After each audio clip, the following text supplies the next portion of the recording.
Thank you, Madam Speaker.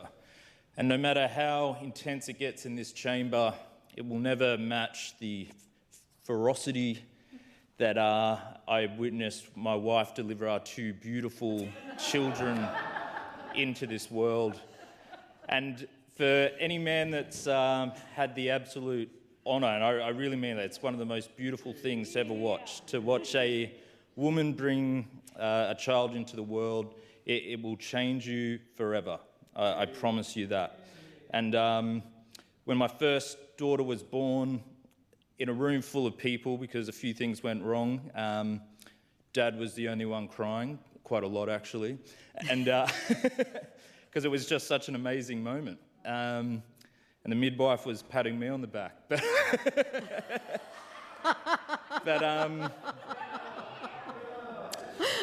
the core of what I want to get at is just the moment of watching someone you love bring your child into the world is just the most magical moment. I don't think I've ever felt love like it.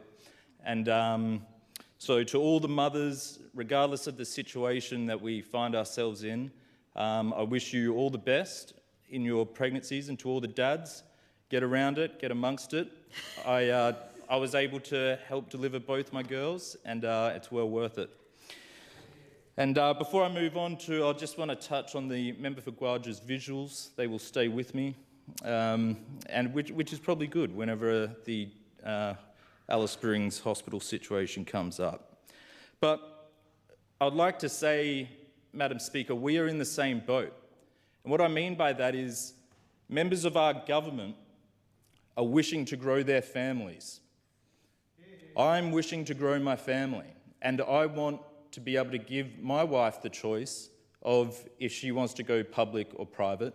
So we literally are in this with you. We are Territorians as well, and we want to have every mother in the NT to have choice.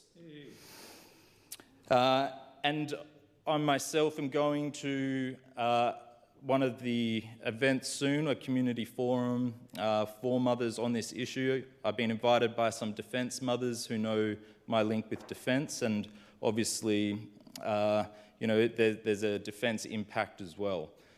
Mothers do get, which is great, mothers with the ADF will get that private option, and it is quite an attraction, and it's something you want in your postings. So I'll be looking forward to going along to that. I do have a few questions around when we found out about HealthScope. I genuinely, and I don't know, but I do wonder, did the former government know about this towards the end of the term? And it's a question I put out there.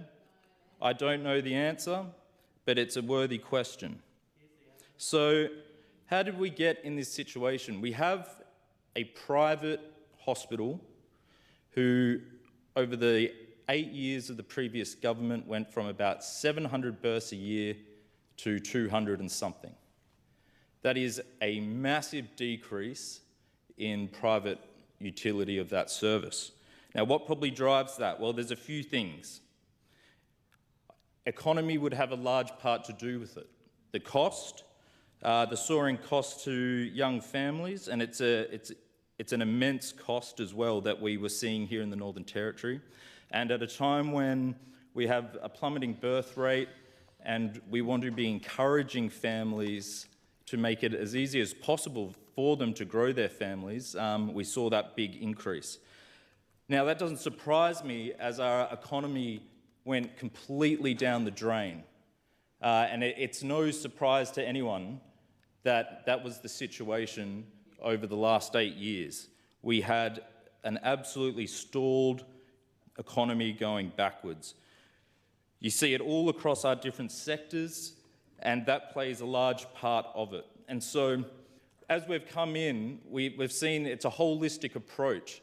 And when we're looking at what we need to fix in the Northern Territory, and we see a symptom. The Northern Territory was ill, and symptoms are popping up everywhere, and the closure of the maternity suite is another symptom of that sick Northern Territory. And so That is why we are here. That is why our government is here. It is why the Chief Minister, as Police Minister, is cracking down on law and order with police. That is to make the Territory safer so we can attract more doctors, so families feel safe to come here, which will further grow the economy. It's why the Mining and Energy Minister is working on increasing revenue from mines, growing mines, making it easier to start. Our Major Events Minister is trying to get more major events here. She wants more tourists here. That'll bring in workers. Again, it'll grow the economy. We've got our Asian Relations Minister travelling all over Southeast Asia to reconnect with countries we haven't had connections with since the 90s because Labor threw away that position. And so we are now once again going back to our closest neighbours to increase trade, all to boost this economy so that we can bring back choice. We have the Education Minister ensuring there are pathways so Territorians can go into the health field. They will know the nuances, the intricacies, the culture, and we can start filling those positions ourselves. The Treasurer, he's been left a horrendous problem, and this is the balance he's trying to play. He wants that deficit brought down. He wants to have a book where he can then properly fund our public institutions to deliver maternity services. And we've seen, again, with the Minister for Lands and Planning, huge reforms to cut red tape and ensure that we can actually get this economy moving. And the good Minister for Sports, People and Culture, ensuring that the people of the Northern Territory have access to the sporting fields they need to stay healthy and enjoy life as well. And so what I'm getting at, we have a holistic approach to this problem. And that is all going to help the Health Minister when it comes to ensuring Territorian women have choice. Because here's the really important piece. Healthscope is a private company. Now, the member for Daly, and I think it's really important that the opposition leader clarifies the Labor Party's stance. The member for Daly stood up and said, yep, Healthscope's gone under. The Treasurer controls the money, so what's he going to do? I need to know, and the people of the Territory need to know, does NT-Labor have a policy that taxpayers' money should be going to national or multinational health industry to bail them out? It's a very important question because that is a significant policy point. So either I would like the opposition leader to very much clarify what is their position regarding taxpayer money and private companies, because there was a strong insinuation by the member for Daly and it needs to be clarified. We are in government, member for Daly, and the role of the government is to ensure that our public system is working well, and as I've just highlighted, that every minister is doing their part to grow the economy, to make a healthier Northern Territory, so that there is a private demand for the choice. Now, I am not one who believes on a principle that public funds should be used to bail out large companies. We don't do it for small business. We don't do it for medium business. And so at the crux of it is that important question. And the member for Daly purposely avoided raising that because he knows he would rather stir up division, he would rather use women who are waiting in their uncertainty than come out and say, is he supporting a Healthscope bailout, or does he want investment in the public maternity services that this House is entrusted with? That is an important question. Now, moving on federally. A shocking figure, $386 million shortfall. The member for Daly also spoke of how great the Commonwealth funding is for us. Well, I wonder if the member for Solomon, because I will trust the member for Daly's integrity, which means the member for Solomon might not have been fully honest with the member for Daly. for we are the most underfunded jurisdiction in the country, with the national average coming between 36 to 37%, and the NT right at the bottom, Madam Speaker, at 31.8. So where is the $386 million?